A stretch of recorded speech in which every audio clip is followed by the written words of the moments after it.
Alors, j'ai été invitée donc, pour parler de innover, pour se coordonner, faire équipe. Voici un sujet effectivement qui nous tient à cœur sur le Sud Gironde. Depuis déjà quelques temps, le Sud Gironde travaille et teste en fait tout ce qui est messagerie sécurisée. On a souvent parlé de Paco ce soir, donc on va en parler un petit peu plus là. Peut-être le bouton. Depuis donc un peu plus d'1 an, en fait, on développe Paco sur le territoire. On a actuellement, alors c'est pas très clair, je suis désolée. On a actuellement 20 structures équipées sur le territoire, 122 utilisateurs. Voilà, c'est un peu plus clair. Alors il y a le HAD, il y a le réseau Escale Santé, il y a la Maya qui l'utilise également comme outil métier, il y a également des médecins libéraux, des maisons de santé. Vous aurez après un petit descriptif de l'expérience donc, qui s'est fait sur la maison de santé de la Réole. Cet outil qui nous aide énormément dans les échanges et la communication avec les professionnels demande effectivement, pour être la plus efficiente possible, intégrée par tous les acteurs du territoire, qu'ils soient du champ sanitaire, médico-social et social. Parce qu'effectivement, si on a des professionnels sur un territoire qui sont équipés et non pas le voisin à côté ou le professionnel avec qui on a l'habitude de travailler, eh bien, les échanges, évidemment, ne peuvent pas se faire. Donc voilà, une invitation ce soir donc, à aller voir peut-être sur Internet donc, ESEA, Paco Globule.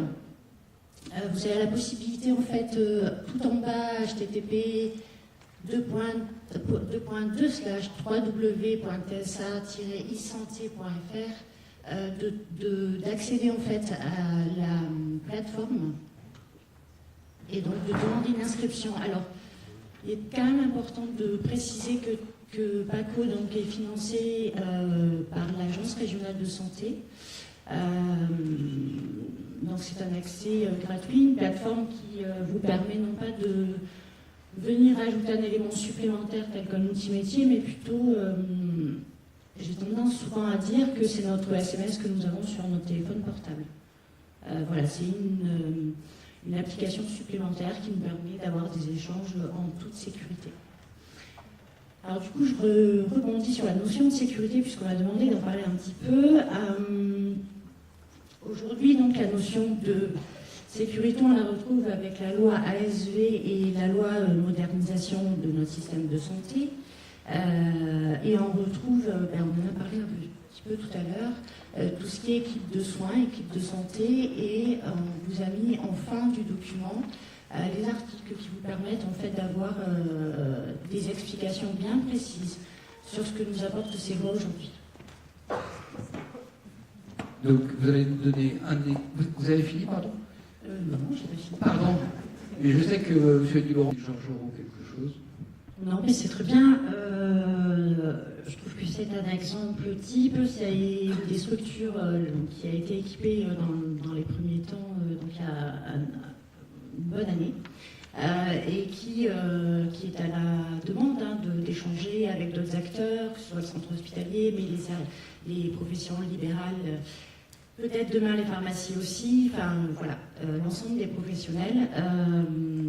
Et là où je mettrai l'accent ce soir, c'est sur cette nécessité en fait de communiquer pour le déploiement de Paco, pour que ça aille vite.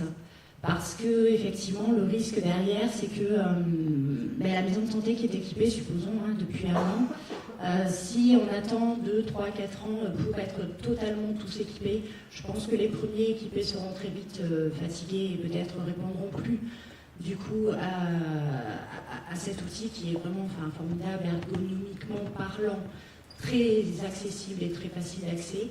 Je renouvelle mes mis à disposition donc, par l'ARS Nouvelle-Aquitaine. Et voilà, qui est vraiment un outil très important. Je sais qu'il n'y a pas beaucoup de temps, donc je vais faire vite. Je vais passer sur la PTA parce que je pense qu'on en a entendu un petit peu parler tout à l'heure. issu donc de la loi de modernisation, les plateformes territoriales d'appui, plateforme territoriale d'appui se développent en fait de manière générale, petit à petit. Elles ont une mission principale qui est de venir en appui donc, aux professionnels de soins primaires en charge de situations complexes, tout âge et toute pathologie confondue. Alors il y a 3 missions dessous qui en découlent.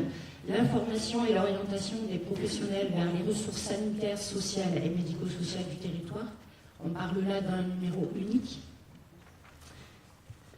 qui existe déjà, effectivement. 109, 109, 109.